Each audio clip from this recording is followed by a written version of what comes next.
թեմի հարգելի հետևողներ, մեր զրուցակիցը պատիվ ունեմ խմբակցության պատգամավոր Աննա Մկրտչյանն է։ Տիկին Մկրտչյան, այսօր լրագրողների հարցերին ի պատասխան օրվա իշխանության տարբեր ներկայացուցիչներ կամ խուսափում էին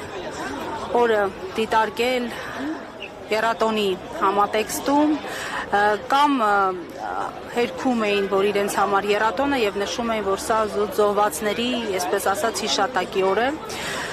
Օրվա խորհուրդը աղճատվել է 2018-ից հետո օբյեկտիվ պատճառներով, ամեն դեպքում ինչպես վերականգնել հաղթանակի օրերը եւ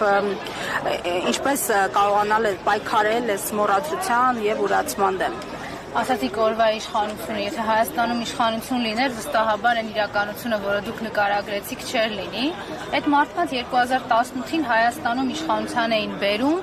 թույլ էին տալիս, որ իշխանությունը զավթեին, աչք էին փակում այդ ամեն ինչի վրա իրենց արտաքին տերերը մի բանի համար, որպեսզի կործանեն հայկական հաղթանակները, մոռացության տան այն բոլոր արժանապատիվ եւ հաղթական պահերը, որտեղ հայ ժողովուրդը ունեցել է իր անուրանալի դերն ու նշանակությունը։ Իրենք գալիս էին նրա համար, որ ոչ թե հայ ժողովուրդը հպարտանա Շուշի ազատագրմամբ, այլ գալիս էին նրա համար, որ Շուշին դառնա դժգույն եւ դժբախտ։ Գալիս էին նրա համար, որպեսզի մեծ հայրենական պատերազմում տարած հաղթանակը, հայ ժողովրդի մասնակցությունը մոռացվի, ուրացվի։ Հիմա Մոսկվայի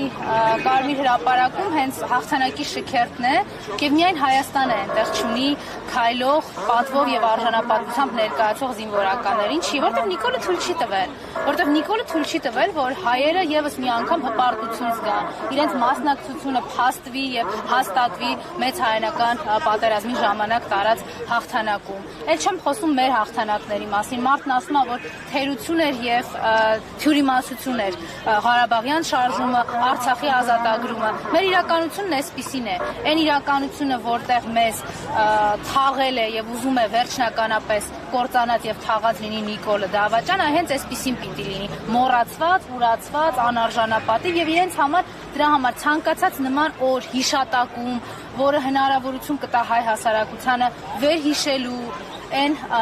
անմոռանալի եւ անուրանալի ապացույցները եւս մեկ անգամ ուսումնասիրելու եւ քննելու, իրենց համար սա վախենալու օր է, իրենց համար սրանք ատելի օրեր են։ Դրա համար այնպես են անում, որ չլինեն այդ հաղթանակների կողքին, որպեսզի հայ ժողովուրդը հանգարց չվերհիշի իր արժանապատվությունը, որտեղ այդ արժանապատվությունը մեր հոգու եւ սրտի մեջ տանելու արդյունքում է, որ վաղվա հաղթանակները կարողանալու ենք կերտել։ Շնորհակալ եմ,